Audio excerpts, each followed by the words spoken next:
Made my day. Thank you very much for that. Can you hear me okay? Is it loud enough? And it's not booming? A little bit booming? Okay? Thank you. So we travelled down from Chennai this morning, and I was really struck by how green it is, this part of the world. It is so green, very, very lush vegetation, absolutely everywhere. And I'd like to read for you today some loosely green poems. I'm going to do that today and also during the Eco-Criticism Conference over the next couple of days as well. So as Ajay was saying, before I became a teacher and a poet, I worked as an environmental campaigner for many, many years, particularly trying to stop a motorway being built through where I grew up as a child. And I'm going to read some poems about that during the Eco-Criticism Conference.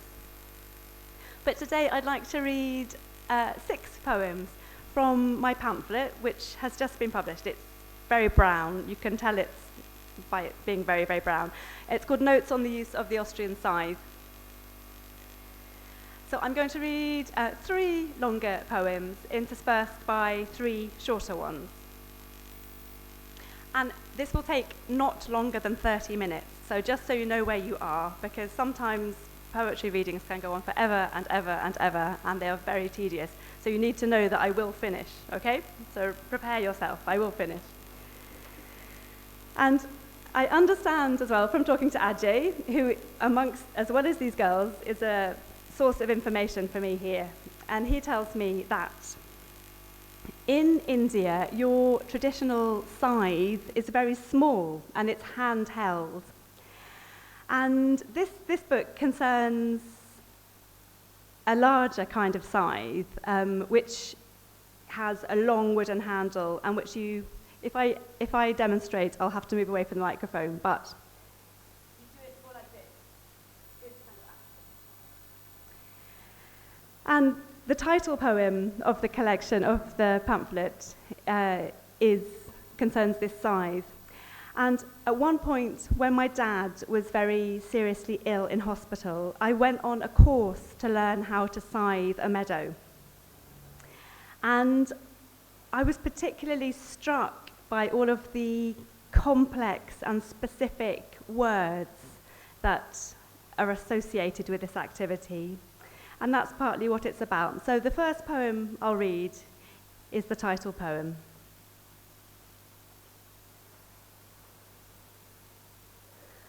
Notes on the use of the Austrian scythe. You can no more lend a man your scythe than you can lend him your false teeth.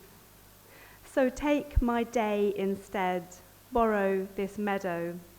I'll heap sheaves of hours inside your ward, then babble about what I've learnt of mowing. Nibs and tangs and snaps, heels and toes and edges, esoteric glossaries for parts of tools grown rusty through disuse. The sharpening of blades and principles of movement, trimming techniques, windrows, spill. I have a hunch all this might interest you, who drove us at weekends to run round woods, who pointed out seabirds, steam trains, castles. And knowing your appreciation of the technical, if I can communicate how vital it is to keep the hafting angle tight, and how, though the Negung doesn't simply translate, it can be altered with a shim of plywood, it might transport you for an evening from your fixed intravenous existence, where time is marked by the sickly drip, drip, drip of antibiotics, disrupted only by the clatter of supper sharp at 6, the tea girl's cheery cuppa, hot chocolate, orange squash, champagne. I hesitate to dwell too long on sharpening the blade. I'll paraphrase. With a quality natural whetstone, never a clumpet, make one complete pass from beard to point. That's honing. Then there's peening.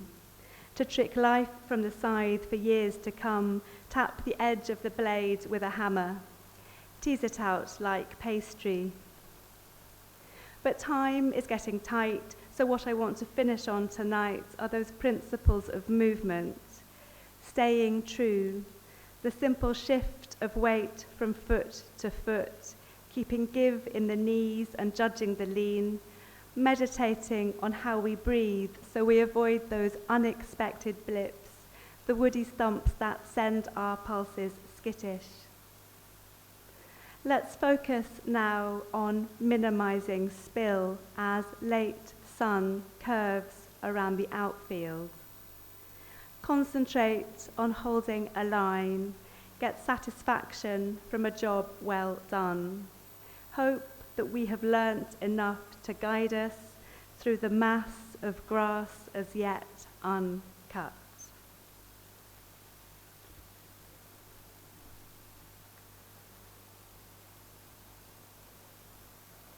Okay, so that's quite a sad poem about my dad being very unwell, really. That's what it's about. Now, for a while, during the 1990s, I used to live in a wood. It's a strange thing to do, but I used to live in a wood in the south of England. And we were doing forestry without the use of fossil fuels. It was a kind of environmental experiment. And we had a horse, and we used to use hand tools. And I was really fascinated, again, by some of the language of the processes around that. And the next poem, which is much shorter, is about one of the forestry words that I learnt, and that's the title.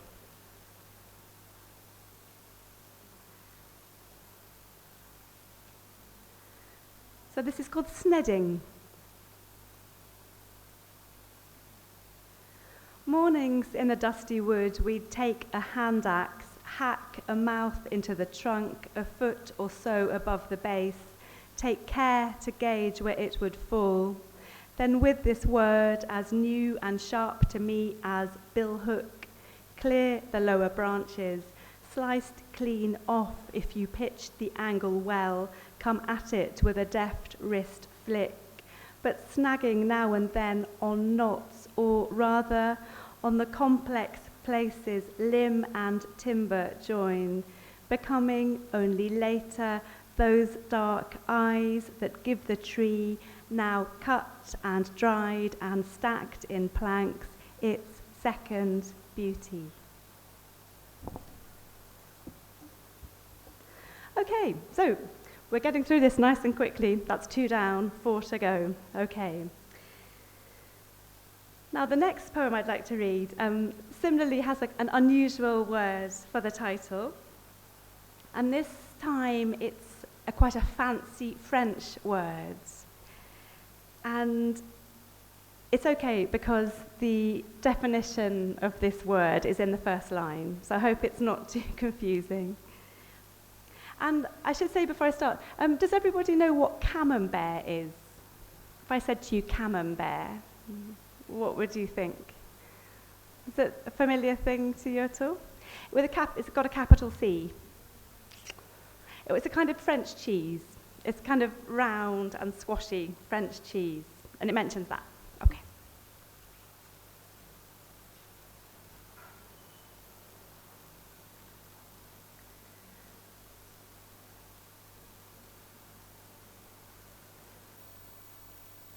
So this is called affinage. The art of aging cheese, it's science. So after months of not being touched, come country lanes in northern France or Belgium, stretching blenched between thin trees towards horizons.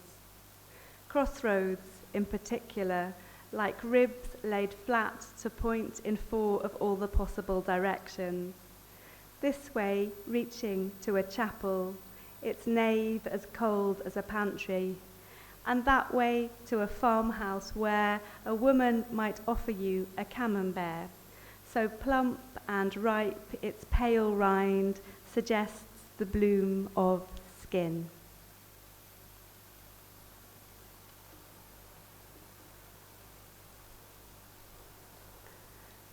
Okay, so in Belfast, which is where the four of us are from, or where we're all working at Queen's University, there isn't very much greenery, but there is some greenery.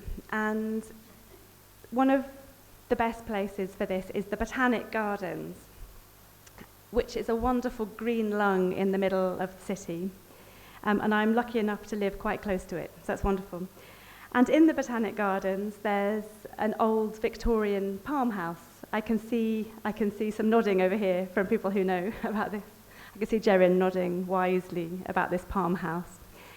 And inside the palm house are tropical plants and many, many other plants.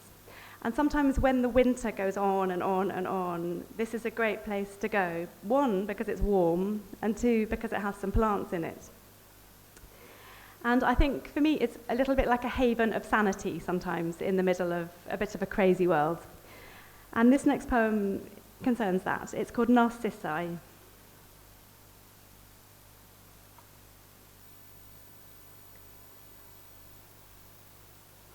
Sick of looking into myself that long, cold spring, I sought them out, tied to one another in a transept of the palm house.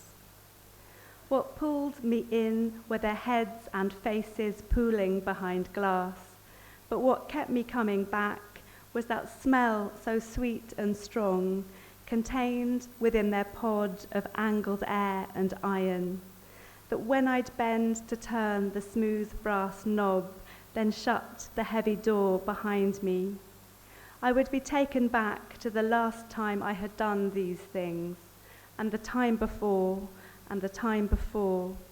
So day in turn reflected day and day and day, though each was nothing but itself.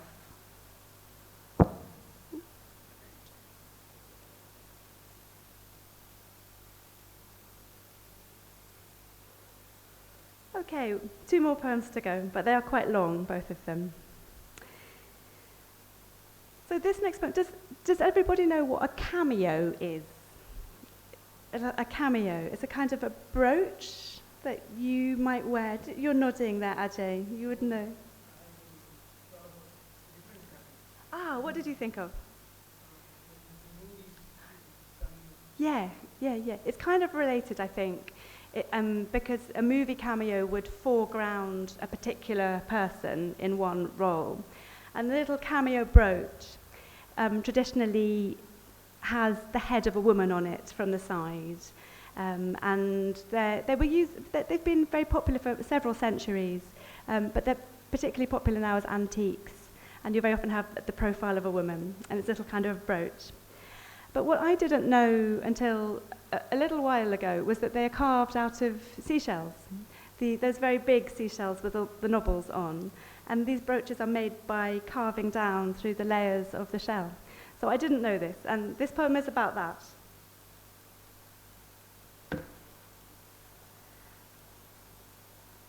Cameo. Consider the Italian engravers, how they choose the shell, saw it in two and keep the belly, for the segnatori to make a study of its curves, draw ovals in its hollows, before the cutter would divide the pieces and the aggarbatori round them further, so the carver might rough out a sketch of his subject matter, then get to work, etching through the calcium carbonate, layer by layer to reach the darker base. But this is not the Renaissance, so I'll start instead with a micromotor and various carbide and diamond burrs. It was August in my grandparents' garden.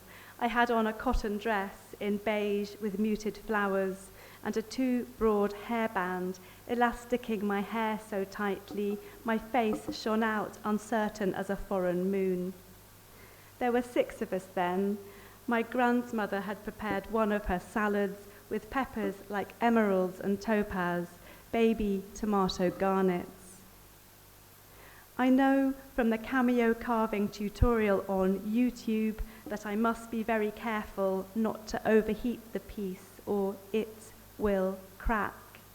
but the argument was something about money. I was holding a seashell, a gift from my uncle in Malawi, where he forwarded freight over meals of spiced goat's testicles, so hot he thought his own would pop. And in the cool of the evening, they'd play bow on a wooden board hollowed with pits, for grouping cowrie shells as cold as coins. I will refine the details later, but as I held this thing, its outer surface rough and pinkish, knobbled into peaks, a little circus tent kept up by many poles, its molten lip like cream enamel pouring over the edge of the orifice, I inhabited my mother's larynx with its panicked vocal folds, her shrill, and yelled at my brother that the shell was mine, it was not his, turning to the adults. I do not recall if they acquiesced. Now I have followed the correct procedure, done the roughing in on a vacuum table to suck the shell dust from the air, coated the back of the oval with glue to prevent stress cracks, then mounted it on a convex block with dopping wax, and printed the outline on an acetate to determine where to cut away shell. I will take up my simple rounds and flats and onglets, start getting to the point. The garden would not hold the six of us again. Today I found my grandmother's cameo wrapped in cotton wool inside a box. It has made it here over several seas. Is it too easy to end by polishing it?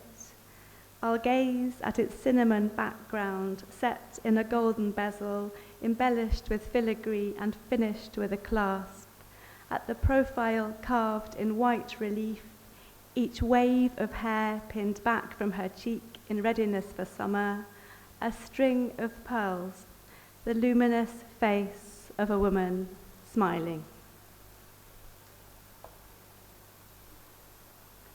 I was thinking that I might need to pin my hair back from my cheek if I'm going to stay here a bit longer. It's quite hot. It's quite a hot country. Wonderful. Okay, and the last poem. I promised I'd keep it short for you.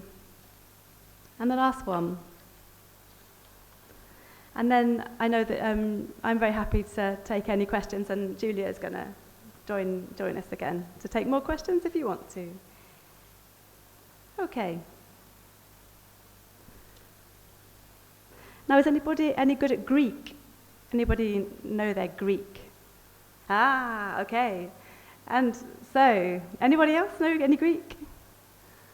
What is the Greek word for almond? This is your starter for 10, as they say on University Challenge.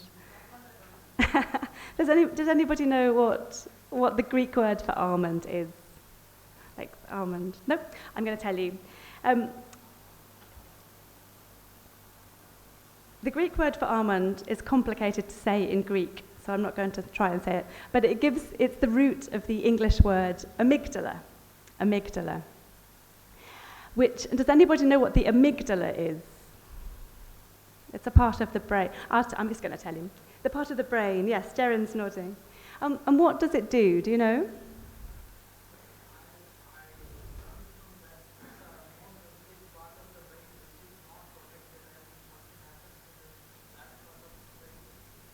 Cool.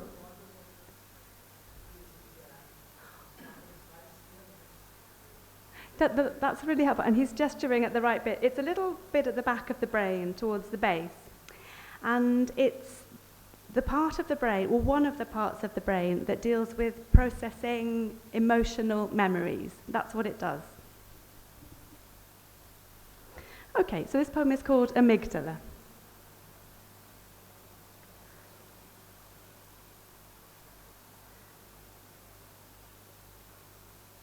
I remember crossing a valley in Morocco on a bus and speaking to the driver in broken French.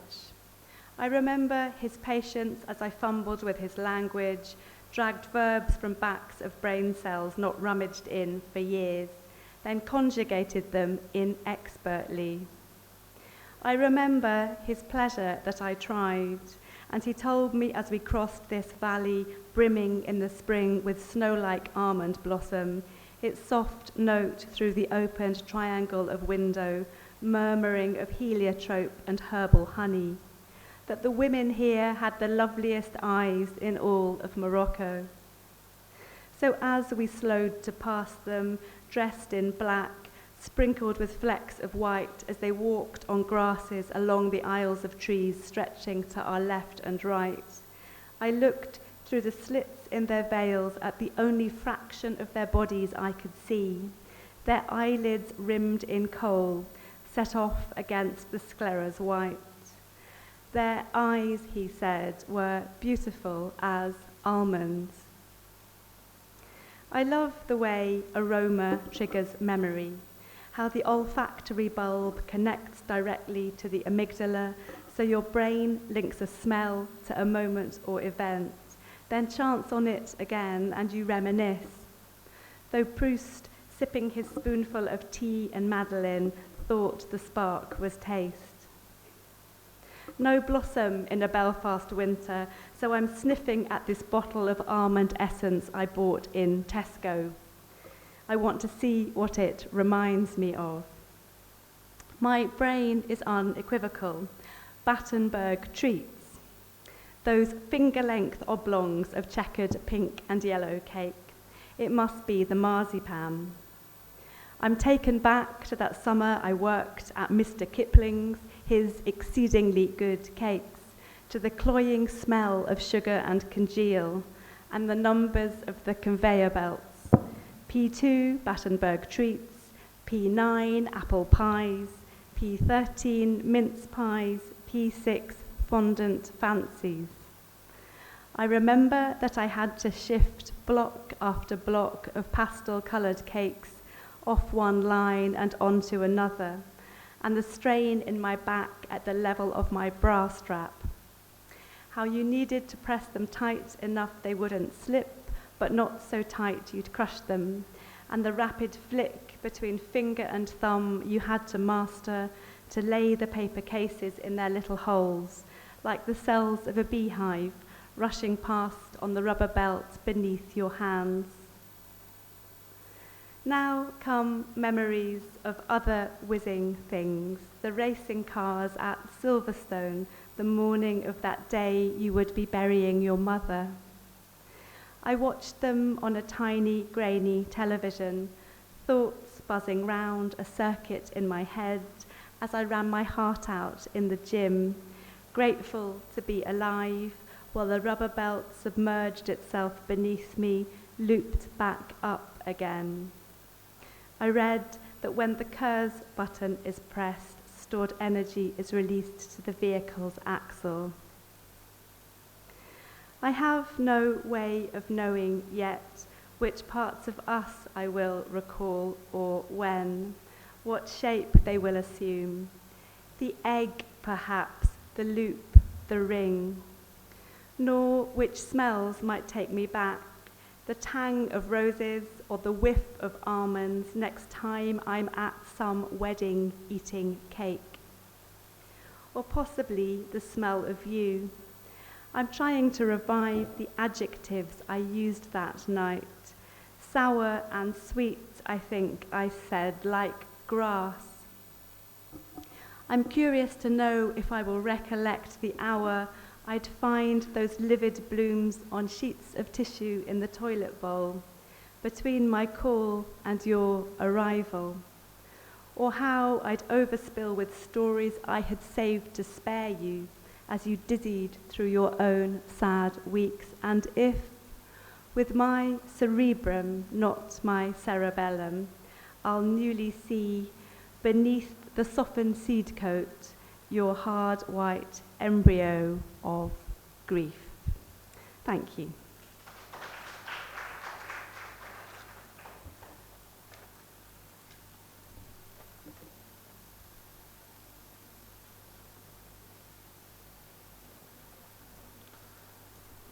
Thank you, ma'am. Now, the floor is open for discussion and all questions are welcome.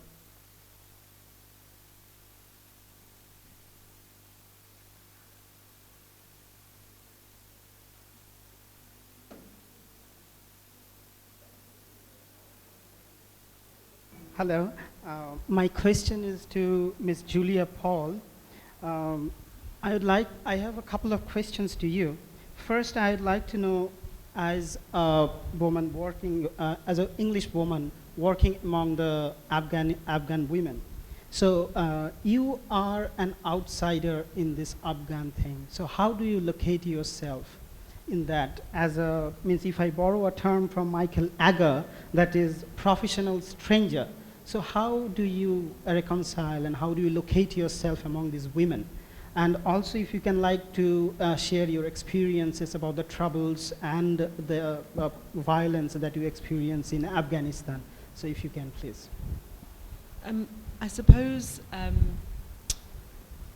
I am an outsider in Afghanistan, although I did live there for a while. As I say, I don't speak the languages, so I'm not somebody who has a direct connection.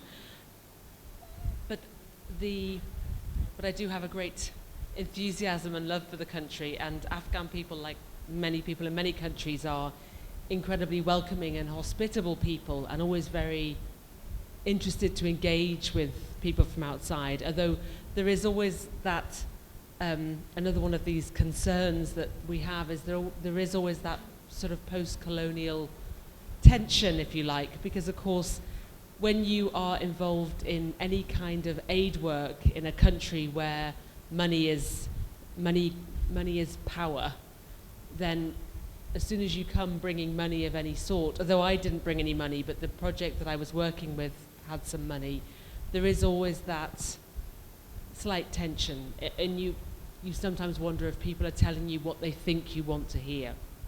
So I'm conscious of that.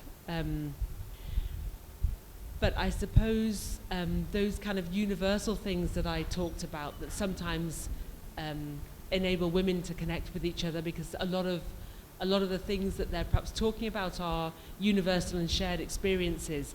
So I've always found the women very, very open and friendly and very communicative. And also, I think I've been working most recently with the British Council, and although the British Council is obviously a British organisation, they have a long-standing presence in Afghanistan. They run a number of different projects. So they run a young filmmakers project. They do a lot of English language teaching. So they have respect, if you like, in the country as well. And I think the people that work with them are open, if you like, to working with people from the outside. But again, there is also that tension, because I saw very clearly the last time I was in Afghanistan that English language skills have multiplied. So, taxi drivers, people in shops could speak English to me, which would not have been the case some years ago. And of course, as soon as you can speak English, as I'm sure you know in your country, it gives you a higher level of wage earning. So the British Council providing English language lessons is highly competitive. People, those lessons are really sought after. So again, I think there's a lot of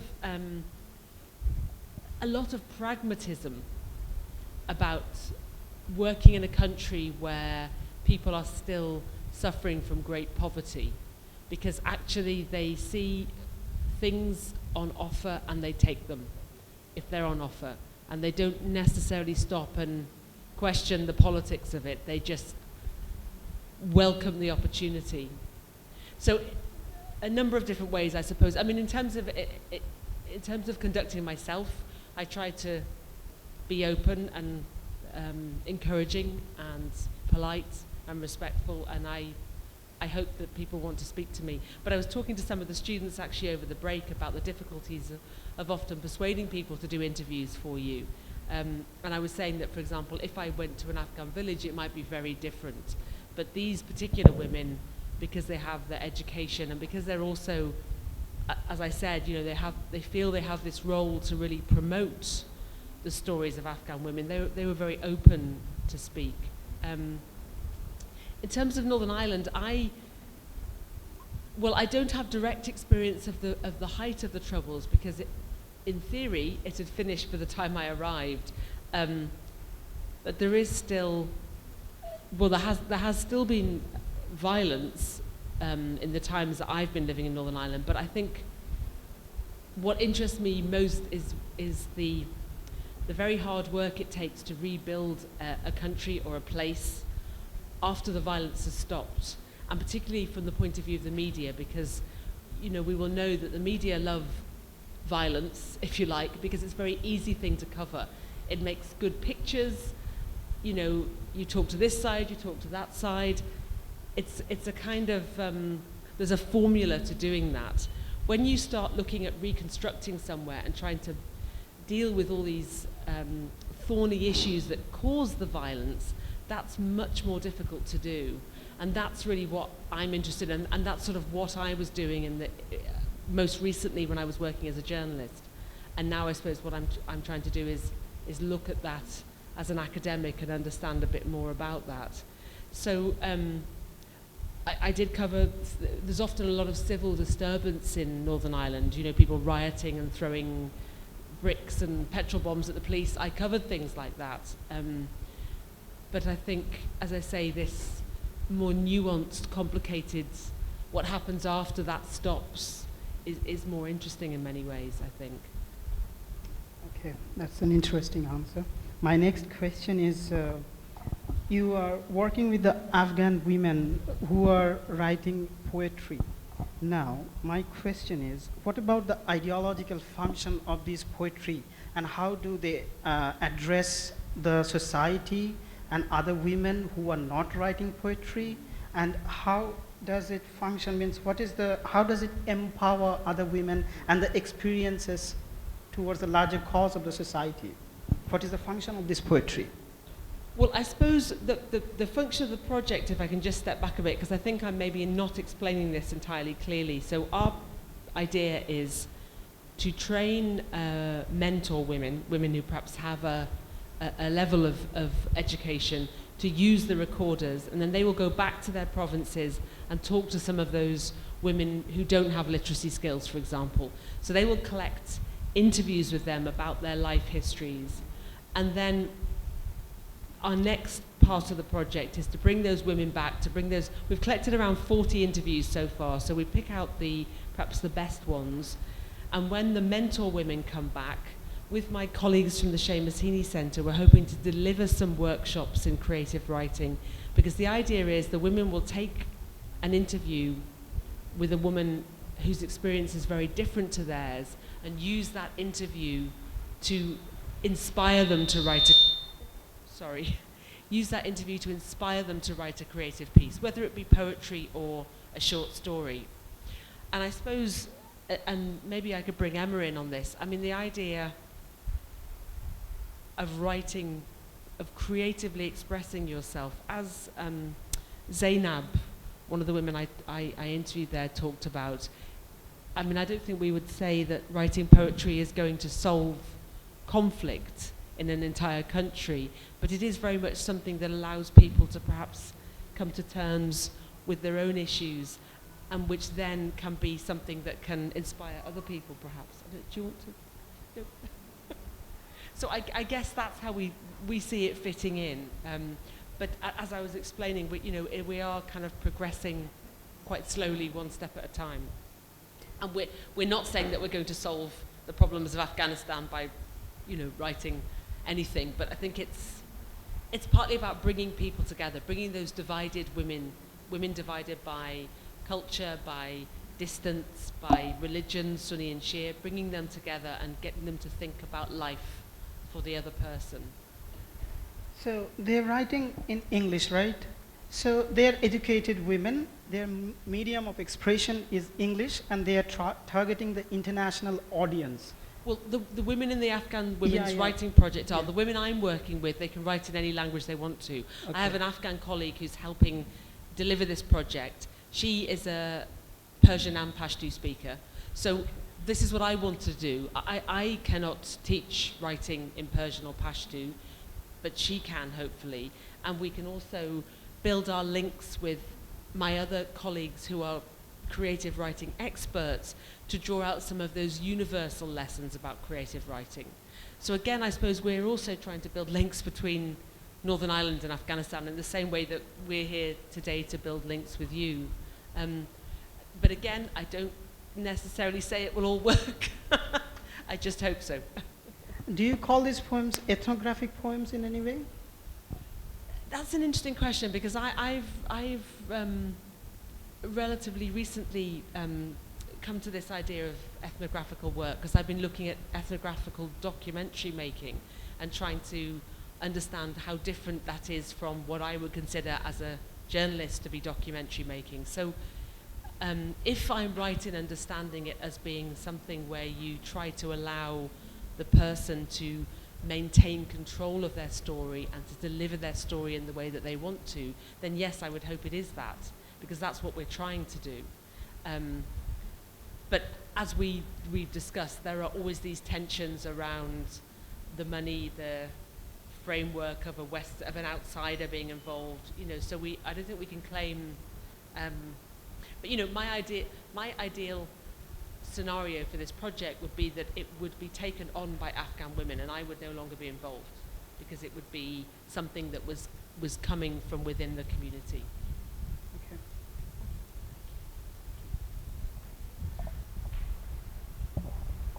Ma'am, we have 2 more questions. In Afghanistan, women suppressed in many ways. Childhood, for example, childhood marriage, illiteracy. 2,500 women committed in suicide. Do you think there is male domination in Afghanistan? Sorry, I didn't catch all of that. I caught suicide, but In Afghanistan, women suppressed in many ways. For example, childhood marriage, illiteracy. 2,500 women committed in suicide. Do you think there is male domination?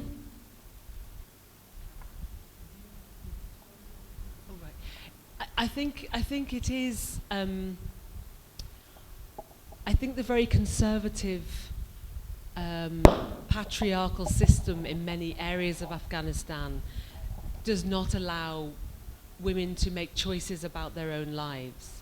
So if, as in the story we talked about, you know, women are essentially used as barter, used as commodities, especially at a very young age,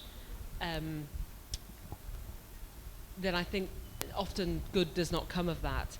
And again, I was talking to some of your colleagues in the break there, and we were talking about the sort of understanding around education, and that, you know, if you educate a man, you educate him for himself, but if you educate a woman, you educate the family.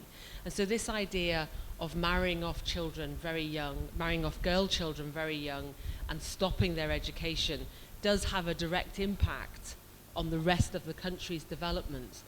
So whoever is deciding that should happen, that's not a useful thing for a country like Afghanistan, which is trying to, you know, come out of all these decades of war and move forward as a functioning country.